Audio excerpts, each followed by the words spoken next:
This is Dr. Lakshmi from northeast of India, Imphal. She is an MD doctor. So, how was your experience at ISHR Mumbai, doctor? Sir, it was fantastic. I was lost finding the new good hair transplant instructor.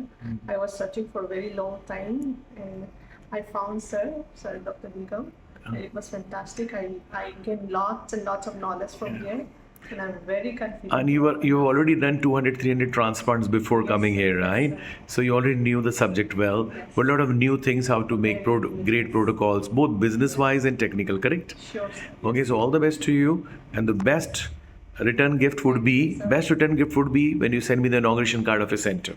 Sure. Because learning is one thing, monetizing it is also equally important, and launching is so important. Work as a team, and we are all there with you for the whole year to support you both technically as well as sourcing the products, as well as getting the right staff for you, anesthetist for you, technicians for you, so that you start early. Okay, doc? So be in touch, and all the initial cases you should be in touch with the faculty and then do. Okay, doc? Thank you.